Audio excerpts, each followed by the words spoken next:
Hi, I'm Billie Eilish, and I will be breaking down my music video, What Was I Made For?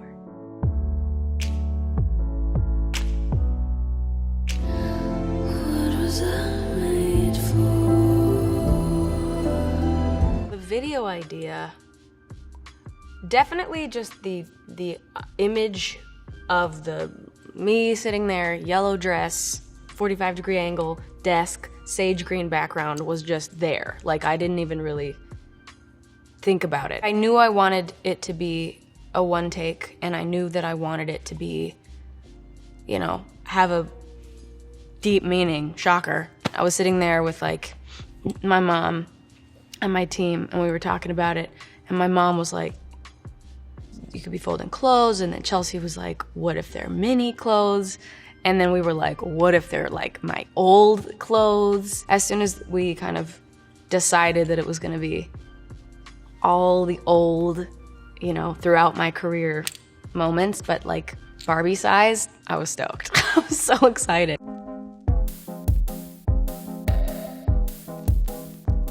I kind of based the whole Barbie aesthetic on like the vintage Barbie. That was like the idea, and that's not the Barbie that I grew up with, but it's definitely like the coolest one. I don't know, it was just saving a lot of different photos of all different Barbie hair and all different like hair from that kind of period of time. I knew that I wanted it to be blonde, just like a classic Barbie blonde, and high ponytail, swoopy little curly bang. I did not think it would be as hard as it would end up being. It was a full wig. It was full on wig city. Ben Mojave did my hair. Ben, who has lived a lot of life and done a lot of things, said it was the hardest thing he's ever had to do. Because it was days and days of work, and also because it was a one take and it was gonna get super windy and it was gonna get rained on. It was a whole thing. So there were 2 wigs. Ben had quite a time having to deal with that hair. It was insane. I mean, I sat there for like 2 hours as he did the full thing, because the thing is, like, you can't put it into that ponytail unless it's on my head. The girls that came to take my measurements, we like looked at different shades of blonde and picked the correct one, and what the bangs were gonna look like and how the hair was gonna look like it was growing. You know, wig knowledge is truly incredible stuff. It's very admirable the way that people know about it.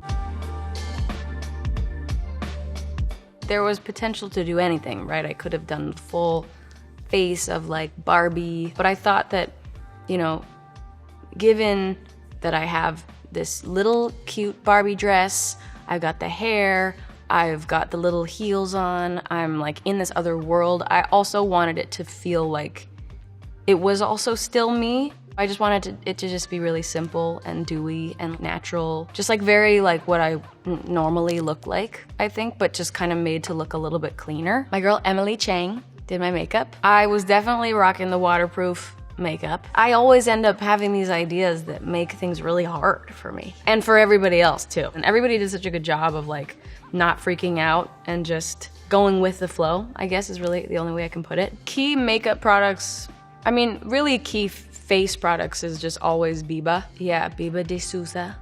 She's my esthetician, and she's like saved my life and my brother's life with our skin. I've had a good amount of acne and still struggle with it, and it's like been an ongoing thing in my life and my brother's, and Biba has really been like the key to skin.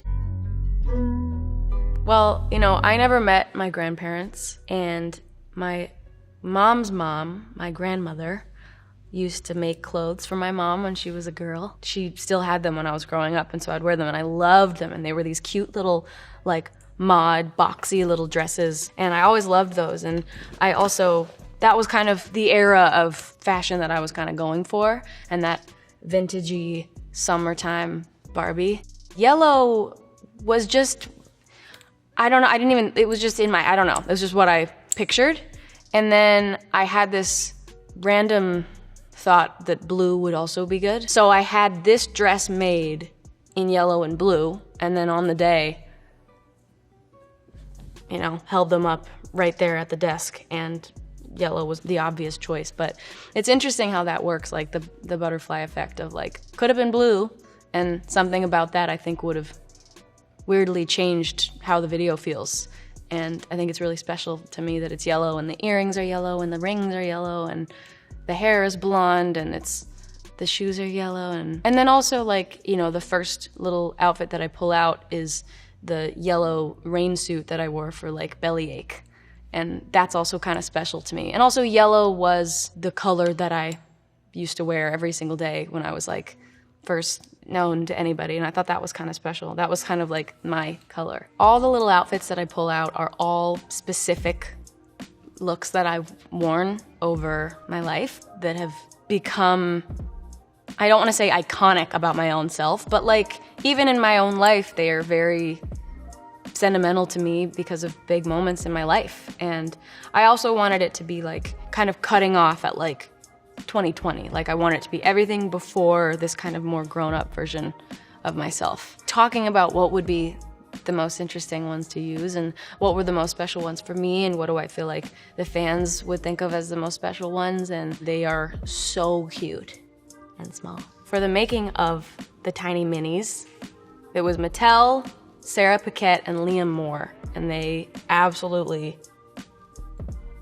smashed it. There's this one blue Gucci tracksuit that I wore a couple times, and I picked it up and I was looking at it and I was like, dude, this has all of the details of the actual outfit, like including the little sock part of it and the like waistband and the hoodie and the zipper. Like everything was so exact, and some of them really needed to be that exact, like when the party's over with the black, you know, goo on my shirt and the different chains, and I have the one long chain that I used to wear, and I have the little blouse chain, and that they made a tiny little blouse chain. And then Lovely as well, like that was, when I shot Lovely, I just wore all black, and I was like, get me like a bunch of random bike chains. This is when I was like 15, 16. And I just had people bring piles of bike chains and regular random construction chains. And I just took them and like wrapped them around my body and like over my shoulder and like around my waist and around my neck. Having to recreate like a random thing that I just did in the moment when I was 16 on a tiny little doll was crazy, and they nailed it. And like the little crown, so small, so good. I wanted the world to change and things to change around me, and the world is like falling apart as I'm trying to keep these old versions of myself like safe. The fact that in one pass, everything went well, you know, and everything was manual. All the wind was like dudes standing there with fans, turning them on at the right time. The rain was a dude fucking turning it on at the right time. The shake in the desk was like a little machine inside that we built a desk so that we could have this little drawer with this little vibrating thing. And this dude went, and it was all people doing everything, and everything went perfectly somehow. We did 2 takes. We got it in 2 takes. The second take is the one that we used, which is like insane. Pretty much for everything that I've made, especially when it's like a 1 take or close to it, usually in my parents' backyard with my mother as the model, the stand-in, let's say, I shoot the video. I will go in the yard and I will make my mom sit somewhere and I will shoot her as me, and it's incredibly helpful for me, and it's I think incredibly helpful for everybody else. I'm very specific about when I want the camera to move, and you know, it's all very musical, and you know, sometimes, and there's nothing wrong with this, but sometimes, you know, DPs and editors and directors aren't as musical as you'd think, and I think that's like, some people just, that music just, they don't think with like rhythm, and some people do. And so for me, everything visual is all about rhythm. The camera moves right with the music and right with the music and stops with the, you know, it's like, that's the main part of it. And like growing up as a dancer, that's just like how I think about things. And I just want to make that really clear so that I'm not leaving anybody in the dust and being like, I want this. And they're like, here, I'm doing it. And I'm like, well, that's wrong. Like, it's stupid. I want to be as clear as possible and as least annoying as possible. I think a 1 take kind of is almost like a dance routine, and it reminds me of like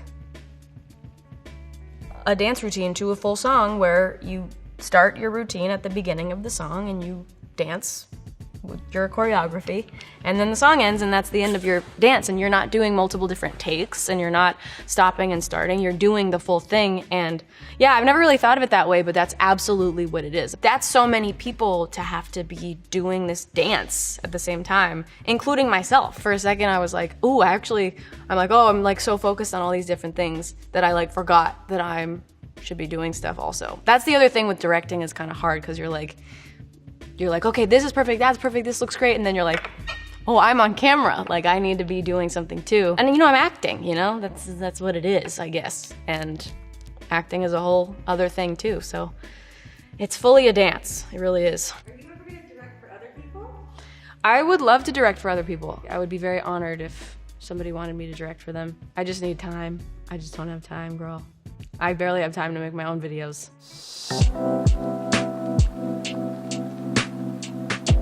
Playing a song for the first time live since it's been out is like one of the scariest experiences and one of my favorite things I get to do. It was wild. Yeah, I played Lollapalooza in Chicago, and it was gonna be my first time singing What Was I Made For live. And not only that, but like, it's truly like one of the hardest songs I've ever written to sing. And oh boy, was your girl. I don't really get like nervous, but I was just like, it's just really hard to sing. It's like very high and it's very soft and it's very back here. It's like some serious shit. And also, when you're on stage and you can hear the overtones of the piano in this giant area and the speakers and like the echo and the verb in the whole area and all the fans singing, it's really hard to hear the key. So like I could barely hear the key that I was in, and then I felt like I was flat and I was freaking out. But aside from all of that, you look out and it's thousands of kids literally bawling their eyes out and singing the lyrics to a song that just came out, you know? It was mine, and nobody knew it even existed, and then suddenly thousands of people know it, and it means something to them, and that's just truly priceless, you know? Ugh, it's crazy. Getting to write this song was, like, I will be forever grateful for being given the opportunity to write it, and then writing it, because writing it was incredibly cathartic for me, and incredibly, like, important for my life. And like, you know, even if that song never came out, like I really needed to write that song. And you know, FINNEAS and I wrote that whole song in pretty much a day. I filmed the whole thing. We have the whole video of us recording the entire song on film, and just getting to work with my brother on everything is so special, and especially with that song. He really sees me, and it's unfortunately rare to be seen, especially by somebody who you love and loves you and really knows you. It's like listening to it again, and I was truly like, this about me? Like, I guess it is. I said earlier that I felt like Alexa Demie in Euphoria when they're watching Lexi's play. She's like, wait, is this fucking play about us? That was me listening to myself write a song. The song is like being covered like nobody's business, like constantly. The way that this song has been received has been astounding to me. It's really, truly incredible and surreal. Thank you so much, Allure. I love you all. I will see you someday. Thanks for having me.